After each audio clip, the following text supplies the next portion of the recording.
বাংলাদেশের ক্রিকেট এখন আর দর্শকরা দেখতে চায় না।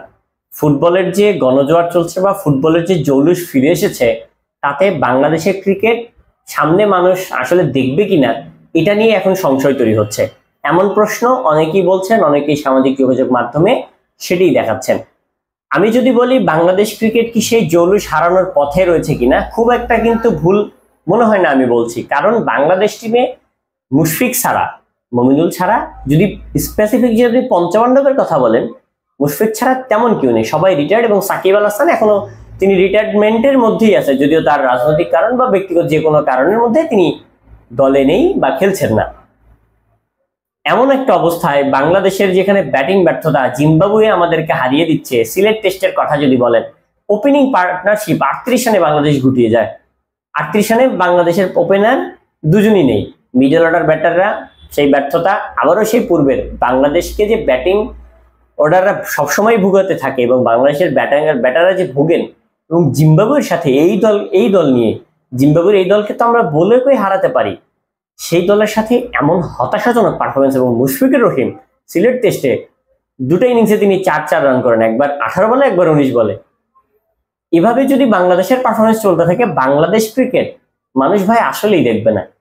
এই জন্যই দেখবে না, বাংলাদেশ ক্রিকেটের আগের যে জৌলুস ছিল সেটি কিন্তু বাংলাদেশ ক্রিকেট এখন নেই। চট্টগ্রাম টেস্ট চলছে, বিসিবি গতকাল ঘোষণা করেছিল যে শিক্ষার্থীদের জন্য তারা ফ্রিতে খেলা দেখার ব্যবস্থা করে দিয়েছে। সেই ফ্রিতে দেখানোর পরও বিসিবি বা বাংলাদেশ ক্রিকেট বোর্ড চট্টগ্রামের মাঠে দর্শক টানতে পারেনি। বিশেষ করে শিক্ষার্থী এসেছিল সবে 150 থেকে 200, এর বাহিরে শিক্ষার্থীদের যে উপস্থিতি সেটি কিন্তু আমরা দেখতে পাইনি। তবে এর মধ্যে ব্যতিক্রমী একটা জিনিস আছে, কলেজের স্টুডেন্টরা আসলেও তারা আসলে খেলা দেখতে পারেনি, কারণ শুধুমাত্র স্কুল শিক্ষার্থীদের জন্য ফ্রি খেলা দেখার ব্যবস্থাটা করা হয়েছিল। যদিও আইডি কার্ড যাদের ছিল তাদেরকে আসলে এই সুযোগটা দেওয়া হয়েছে, যাদের ভ্যালিডিটি আইডি কার্ড নেই তাদেরকে কিন্তু এই সুযোগ থেকে বঞ্চিত করা হয়েছে।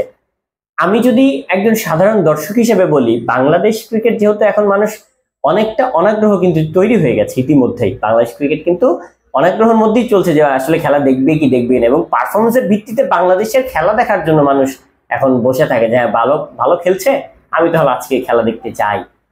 বাংলাদেশের মানুষের ক্রিকেট প্রেমীদের যারা ক্রিকেটকে ভালোবাসে এবং বাংলাদেশের জনপ্রিয় খেলা ক্রিকেট, তাদের থেকে এমন সমর্থন যদি আপনারা পান, তাহলে বাংলাদেশের ক্রিকেটের ভবিষ্যৎ আসলে কি দাঁড়াবে আপনি আমাকে নির্দ্বিধায় বলতে পারেন যে ভাই, বাংলাদেশের ক্রিকেটে ফুটবল যেভাবে আসলে এখন গণজোয়ার চলছে, বা বিদেশি শামিদ শাম হামদাজুদ্দিন এসেছেন, শামিদ শামের জন্ম নিবন্ধন হয়ে গেছে, পাসপোর্ট করবেন, তিনি যদি আসে জুন মাসের 10 তারিখে বঙ্গবন্ধু যে স্টেডিয়াম ছিল পূর্বের, সেই ন্যাশনাল স্টেডিয়ামে এখন যে খেলাটা হবে জুন মাসের 10 তারিখে, ভাই এখানে আপনি যদি চিন্তা করেন, এখনই ইতিমধ্যে টিকিট নিয়ে প্রচুর পরিমাণে আলোচনা চলছে।